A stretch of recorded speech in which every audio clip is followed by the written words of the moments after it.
A small village in Hanoi, is famous for a specialty, com, young sticky rice flakes. To make com, artisans follow a series of steps. They preserve the techniques by passing them down to their sons. In the past, people made com by hand, but now they use machines for some steps to shorten the process. They wrap the final product in 2 layers of leaves to preserve its fragrance before selling it to consumers. Com lang vong is well known in Vietnam as a specialty of Hanoi autumn. Denbigh is a village in the county of Derbyshire, England. It is the home of the famous Denbigh pottery, which is made from the finest local clay. Going around the village, we can see artisans' handcraft pottery collections. They still use some of the original techniques passed down through generations. In Denbigh products, we can see their beauty and function, which make them world famous.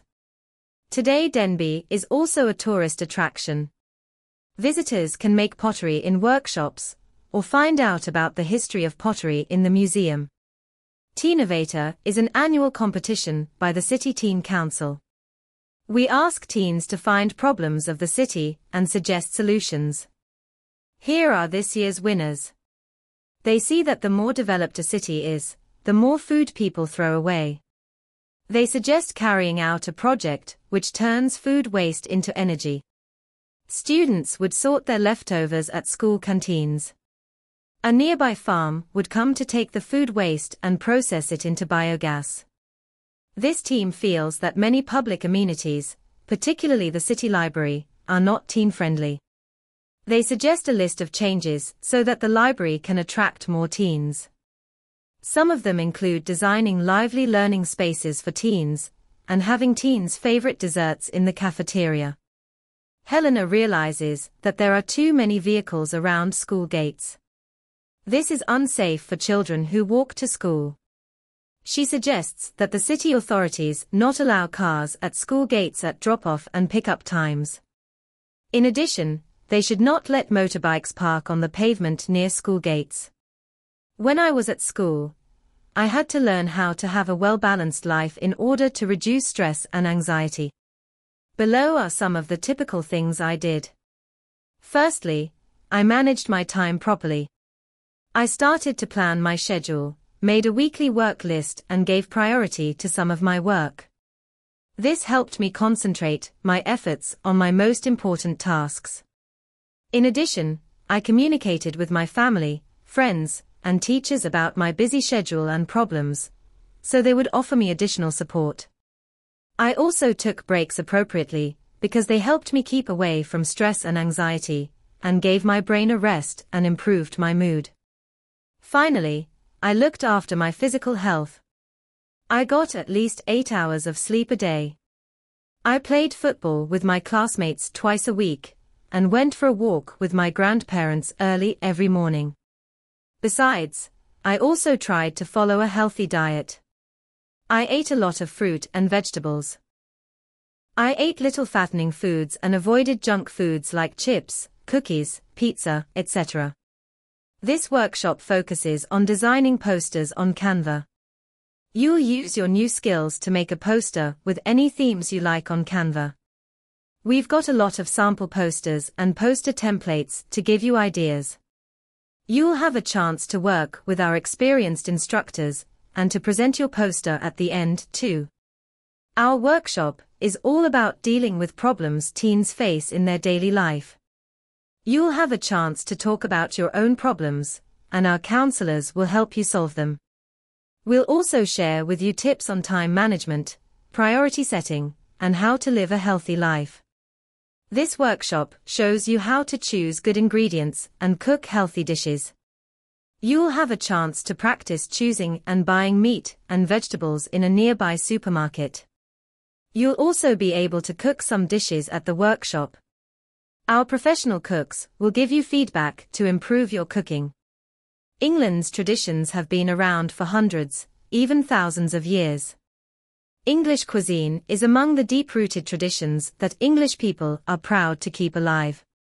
Typical English cuisine has developed over many centuries, and people say that fish and chips is the most English dish of all. It is believed that fish and chips appeared in England in the 19th century. The earliest fish and chip shop opened in London during the 1860s. Since then people have considered fish and chips to be England's national dish, and it is now a common takeaway in the United Kingdom. The basic ingredients of the dish are fried fish served with chips. People in different places may add peas, vinegar, lemon, or ketchup.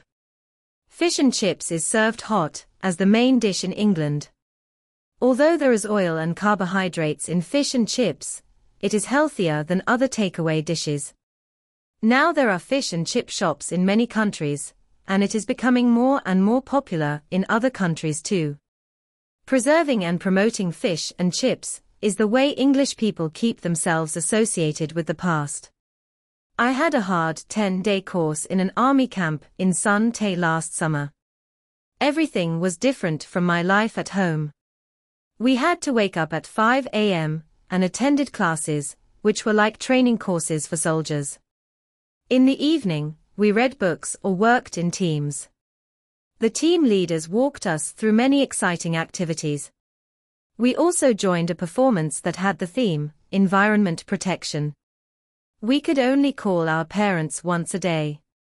We also had touching moments when we received letters from our parents. I have never attended such a strict, but exciting course like this. I have been on an unforgettable summer course in America.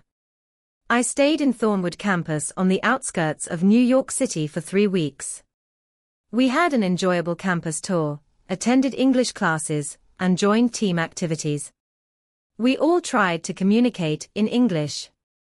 In the evening, we played board games and billiards. The most special experience was my visit to the top of Rockefeller Center. From there, I could view the whole city below. That was the first time I traveled without my parents, so I felt like I grew up a lot after the trip. Mr. Naam, grandfather, a 70-year-old farmer. I was one of the few children in my village who was still at school at the age of 15. Every day, I got up early and walked to school. Learning then depended mostly on our teachers and textbooks. We had no library or lab. The nearest bookshop was 6 kilometers away. I learned simply by taking notes during class, memorizing them, and doing the homework. Life then was simple.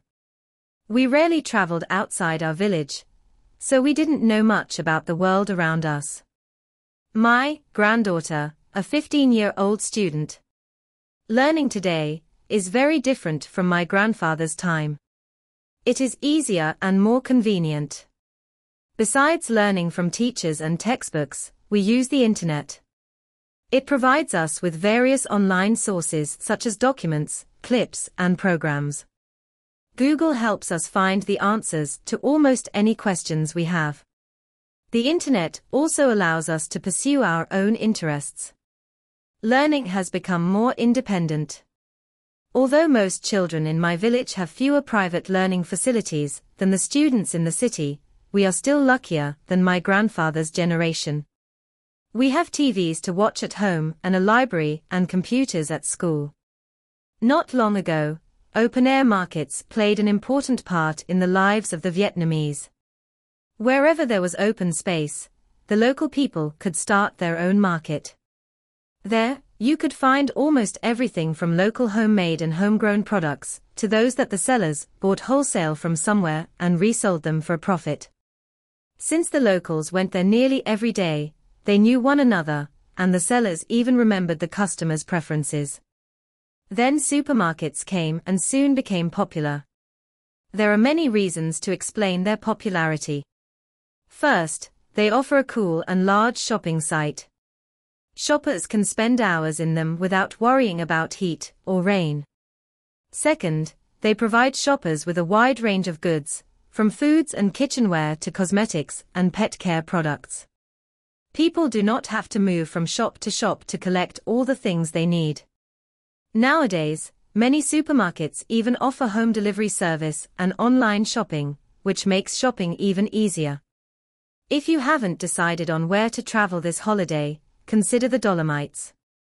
The Dolomites are a mountain range in Italy. It was recognized as a UNESCO World Heritage Site in 2009. The Dolomites are part of the Alps, stretching from the Adige River to the Piave River Valley. This mountain range has a total area of about 141,900 hectares. It has 18 peaks over 3,000 meters high. It is easy to get access to most parts of the Dolomites. The Dolomites are a majestic sight. They are widely regarded as being among the most attractive mountain landscapes in the world. There are steep rocky cliffs, sharp peaks, narrow and deep valleys, and white snow on the mountain top. Their natural scenery attracts tourists from many parts of the world. The Dolomites are a popular place for winter skiing, mountain climbing, hiking, and cycling any time of the year. An annual bicycle race covering 7 mountain passes on the Dolomites occurs in the first week of July. So do not hesitate to book a tour to the Dolomites to see and do these things for yourself. The two most popular types of tours now are package and self-guided tours. When you buy a package tour, a travel agency takes care of almost everything for you. You will get a notice about the places of your visit, the detailed itinerary, and the cost. They will protect you if something goes wrong during the trip. This type of holiday saves time and reduces stress for travelers. It offers a convenient option for people who are elderly, who do not want to spend much time searching on their own, or who are not confident about using online apps. One disadvantage of this type is you have to follow a fixed itinerary. Nowadays, more young people choose self-guided tours, which require them to do everything on their own. They have to look for a destination, work out an itinerary, and estimate the cost. They then hunt for tickets and accommodation, usually homestay. This type of holiday may require people more time and effort, but it is cheaper and more flexible than a package holiday. It gives travelers more freedom to decide where to go and how much time and money to spend at a place. However, to have a smooth trip and avoid trouble, these travelers should be good at using apps. Braj Kakru was a professor of linguistics who invented the term World Englishes. The term refers to the fact that English has become a global means of communication with a lot of varieties. In 1985, Kakru proposed a model of the different uses of English around the world. There are 3 concentric circles in the model. The first of these circles is the inner circle, which consists of the traditional English-speaking countries, such as the UK, the USA, Australia, New Zealand, and Canada. In these regions, English is the first language, and their speakers provide the standards of English. The next circle is the outer circle, where English is not the first language, but the second, or official language. The countries in this circle include India, Singapore, the Philippines, Pakistan, Malaysia, etc. The speakers of these places follow the standards which the countries in the inner circle provide. The last circle is the expanding circle. People in this circle speak English as a foreign language. Some of the countries in the expanding circle are Brazil, Japan, Russia, and Vietnam. Speakers of English in these places follow the rules which the people in the inner circle have established. If you want to learn English more quickly, lots of reading is important. When you read in English, you can improve your vocabulary, grammar, and writing at the same time. When you read, try to figure out the meaning of a new word from the words around it.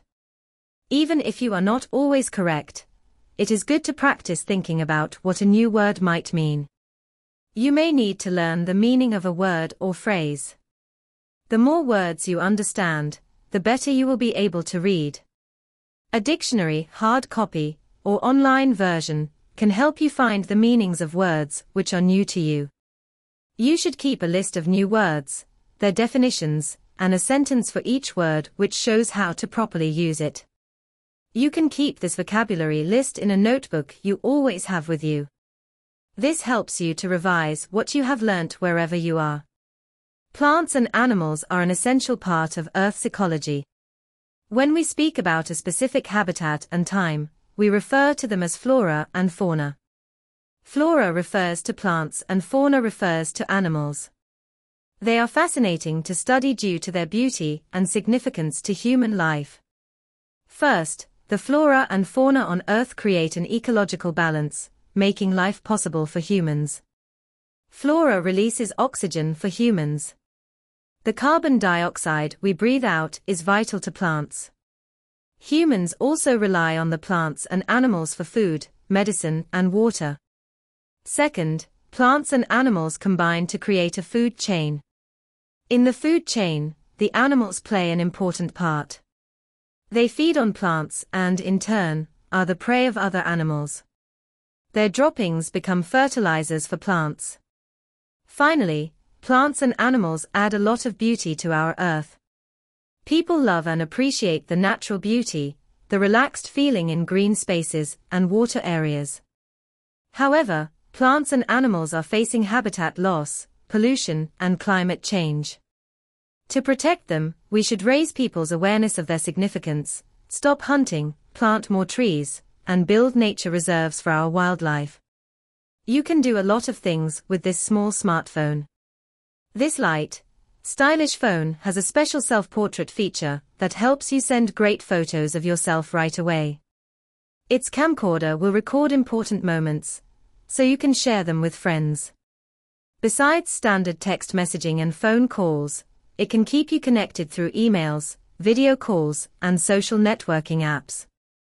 This portable music player can carry your music collection everywhere you go and supply your favorite hits at your fingertips.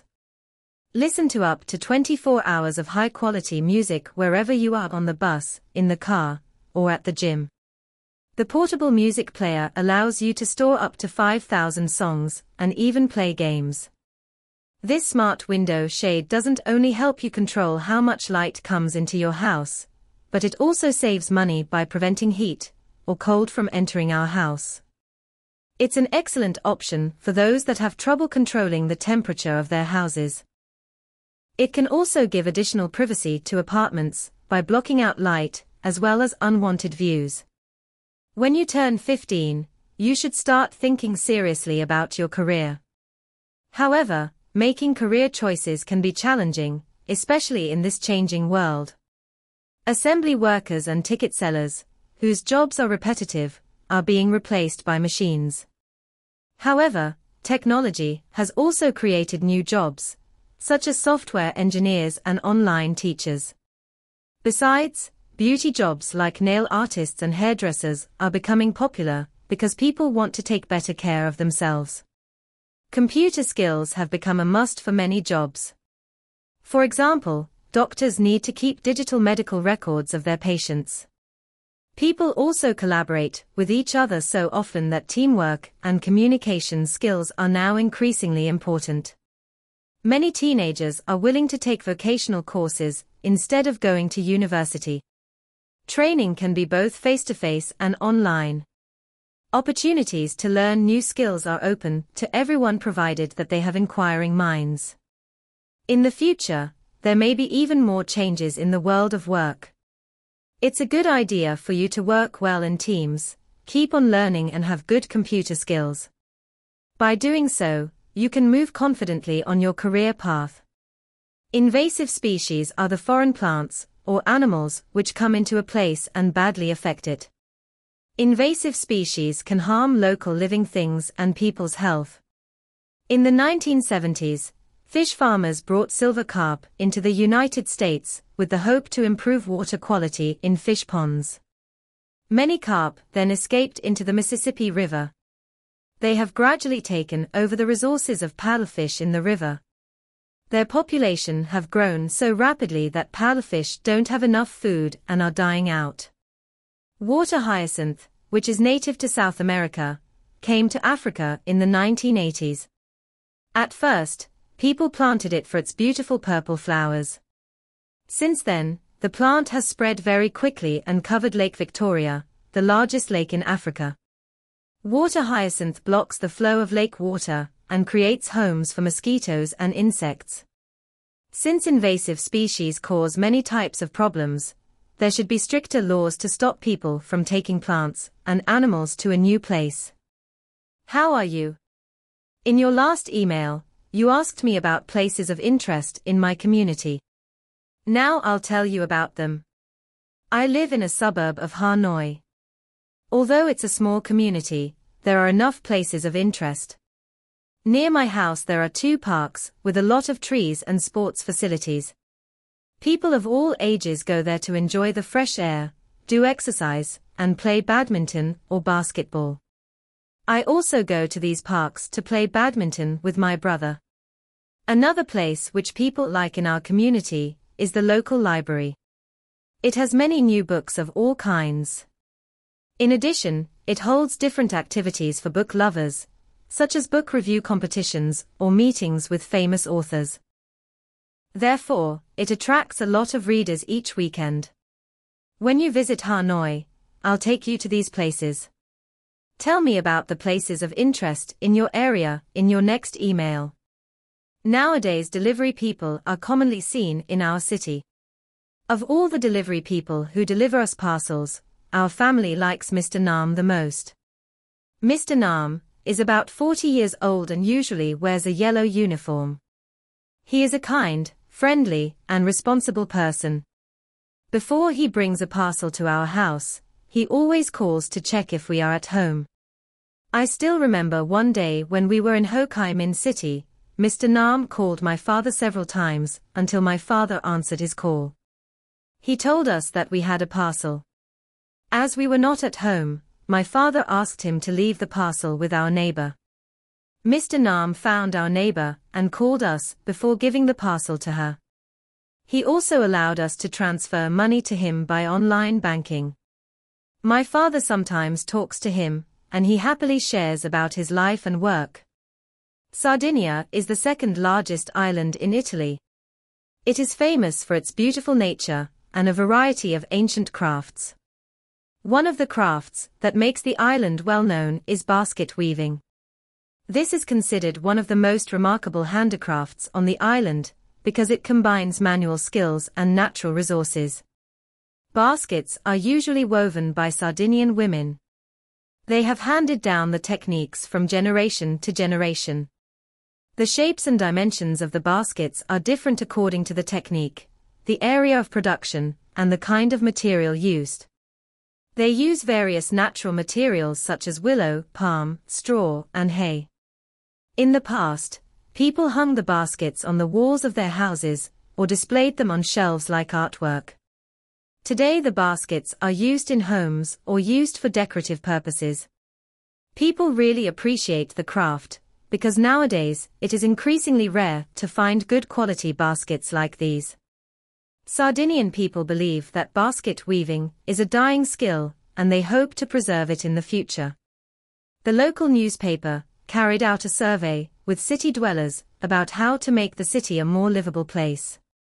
Most participants in the survey talked about the city's traffic. First, they wanted stricter traffic laws to stop drivers from ignoring traffic lights and breaking speed limits. This would help reduce road accidents. In addition, they hoped their city would improve its public transport system. For example, buses should be clean and have air conditioners. There should be bus lines that reach almost all areas in the city, so it would be easy for people to get around. They said that good public transport could also save the city money. The local authority wouldn't need to construct new parking lots and widen roads to cater for the increasing number of private cars. Finally, the survey participants suggested the local authority build traffic apps. The apps could recommend to drivers the best routes to avoid traffic congestion. The sooner the government started implementing these, the more convenient it would be to travel around the city. Vancouver, a coastal city in Canada, ranks among the most livable cities in the world. Let's meet 3 residents to learn why they love this city. I fell in love with Vancouver's natural habitats. I can go hiking in the summer and snowboarding in the winter in the mountains. Sometimes I pack my favorite foods and go to Kitsilano Beach to get a bit of sunshine. I like swimming in the Kitsilano pool, which is the longest outdoor swimming pool in North America. Life in Vancouver is convenient. The food here is good. There are both great restaurants and food trucks. Farmers markets offer a wide range of fresh produce. When I'm too busy to cook, I pick up prepared meals in the supermarket. This is such a kid-friendly place. The whole city is like an adventure playground. There are hundreds of activities to entertain children. At weekends, I take my daughters to the mind-blowing museum, explore a rainforest, or play outdoor games with them. Vancouver is a perfect place for family life. 20 years ago, people tried to leave the suburbs for cities, but nowadays many people are reluctant to make such a move. They say that compared to suburban areas, city life has many drawbacks. The high cost of living is the first disadvantage. The bigger the city is, the higher the living cost is. Accommodation and petrol are expensive. Food and drinks are also pricey. Apart from that, city people seem to suffer from more noise and air pollution. The densely populated neighborhoods, busy traffic, and big construction sites make cities noisy and dusty. These are harmful to people's health, such as increasing their stress levels, disturbing their sleep and making them suffer from breathing problems.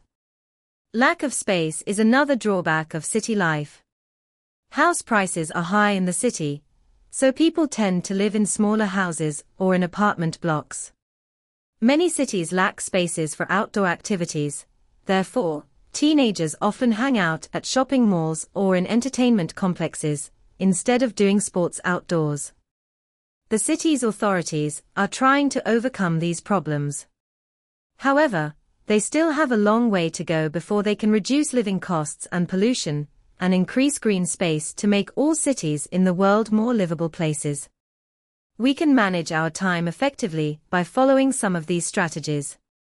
Firstly, it is important to set clear and realistic goals and prioritize tasks accordingly. This means that you must identify what is the most important and urgent and allocate time and resources accordingly. Next, creating a schedule or to-do list can be helpful in staying on track and ensuring that all tasks are completed within the time allotted. Thirdly, it is important to learn to say no to distractions and time-wasting activities such as checking social media. Instead, you should focus on the task at hand and work efficiently to complete it. Additionally, taking regular breaks and scheduling time for self-care activities can help increase productivity and prevent burnout. Finally, it is essential to regularly review and adjust your schedule to ensure that you are making progress towards your goals and accommodating yourself to any working conditions in your life. By following these tips, you can make the most of your time, be more productive, and achieve success in all aspects of your life. Goal setting is a crucial process that involves careful consideration of what you want to accomplish and requires persistent effort to make it a reality. Establishing goals gives you a target to strive for and helps to keep you motivated throughout the process. Goals also provide you with a focus and a way to measure your progress and accomplishments. In the pursuit of a healthy lifestyle, setting realistic goals is the key to success. However, it is important to be realistic with yourself when setting these goals. If you want to quit smoking, lose a significant amount of weight, or run a marathon, it is unlikely to happen overnight, or even in a few months or a year. Not reaching those goals might be discouraging and lead to giving up altogether. To avoid feeling overwhelmed, it is advisable to start small and concentrate on one goal at a time. If you want to lose weight, make small and achievable goals. For example, you can start by working out at least 3 times a week, or adding more vegetables to your meals when you want seconds. By keeping a journal or using a tracking app on your phone, you can monitor your progress and ensure that you stay on track. Once these small goals become part of your routine, you can gradually add new goals, such as limiting eating out to twice a week, or incorporating weightlifting into your exercise routine. These small goals are easier to achieve and will eventually lead to meeting your main goal. Kai, a student at a specialized high school in Hanoi, needs to have a well-balanced life, because she wants to excel in her studies, pursue her passions and hobbies, etc. Below are some of the things she often does to achieve a well-balanced life. Firstly, Kai starts each day by planning her schedule and setting priorities for the day, making sure to allocate time for studying, extracurricular activities, and socializing. She also takes breaks throughout the day to relax and recharge. In addition, Kai dedicates time to her hobbies, such as reading, listening to music, and doing sports. She believes that pursuing her passions brings her joy and a sense of fulfillment. Kai also spends time with her family and friends regularly and makes an effort to stay in touch even when she is busy with schoolwork. She understands the importance of building and maintaining strong relationships with them. Finally, Kai gives priority to her physical and mental health. She gets enough sleep, eats a balanced diet, and does exercise regularly. She also practices mindfulness and meditation to manage stress and maintain a positive mindset. By following these practices, we believe that Kai is on her way to achieving a fulfilling and well-balanced life. London, the capital city of England and the United Kingdom, is situated on the River Thames, which meanders through the city. It is renowned for its numerous bridges. Among the bridges, the oldest one is London Bridge, which was originally built of wood but reconstructed in stone in 1217. However, the most unique bridge is Tower Bridge, which was designed to blend in with the nearby Tower of London. London is a thriving commercial and cultural centre, with many significant financial organisations, such as the Bank of England and the London Stock Exchange. They are located in the area called the City. Docklands, the former port in East London, has been redeveloped as a business centre. The West End boasts theatres, cinemas, museums, and stores. Due to the high cost of housing near the city centre, many people working in London prefer to live in the suburbs and commute to work by train or bus. London's transportation system is well connected, with various modes of transportation available, including the Red London buses, black taxicabs, and the London Underground, commonly known as the Tube. London is now a cosmopolitan, multicultural city, which has attracted people from around the globe.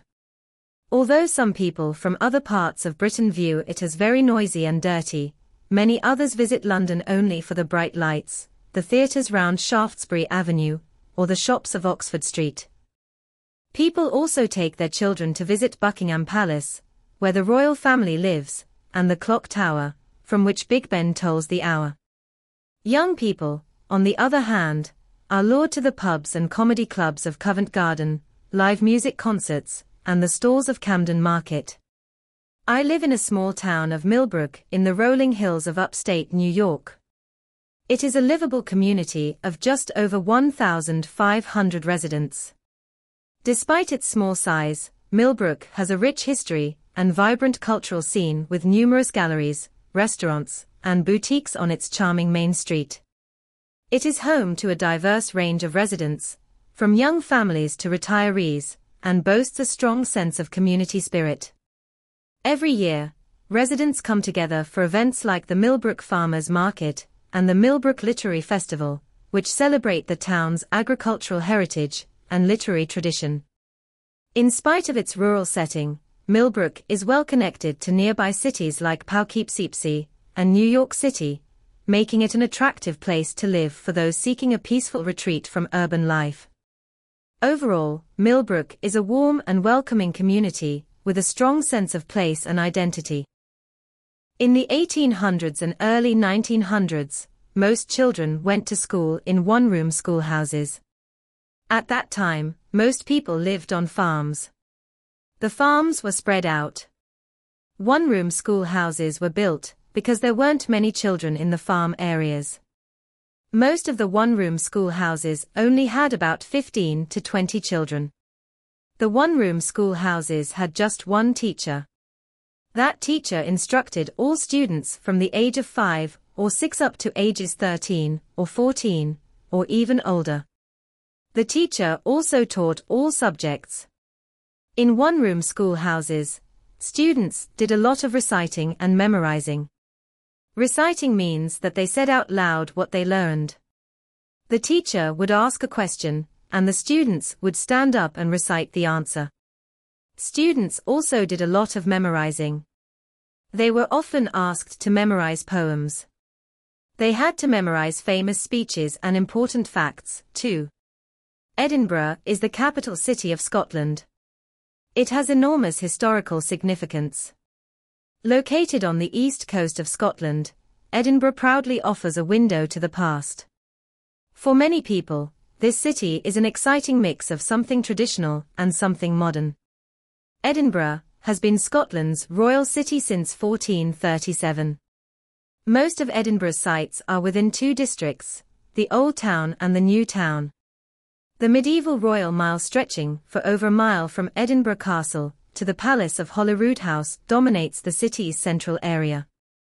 The Royal Mile is one of the largest, longest and most splendid streets for buildings in Britain. To millions of visitors, Edinburgh Castle is a must-see because there are many treasures. Princess Street is in Edinburgh's New Town, directly below the castle.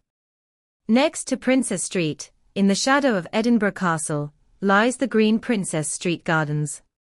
This is one of the most delightful gardens in Britain. Edinburgh is also a cultural centre. The worldwide famous Edinburgh Fringe Festival, a series of arts festivals held in August, draws thousands and thousands of visitors to the city annually. So Edinburgh is really a place no traveller should ignore. The One Pillar Pagoda is a historic Buddhist temple in Hanoi. The unique pagoda is located in the western part of the city, near Ho Chi Minh's mausoleum. Legend has it that Emperor Lai Tai-Tu of the Lai dynasty, who had no children, used to go to pagodas to pray to Buddha for a son. One night, he dreamt that he met a man, who was sitting on a great lotus flower in a square-shaped pond on the western side of Thanglong Citadel. This man gave the king a baby boy. Months later, when the queen gave birth to a boy, the emperor ordered the construction of a pagoda supported by only one pillar, to look like the lotus seat in his dream. According to a theory, the pagoda was built in a style of a lotus emerging out of the water. I will never forget that terrible day, when I was bullied by my classmates. I borrow a book from one of my peers.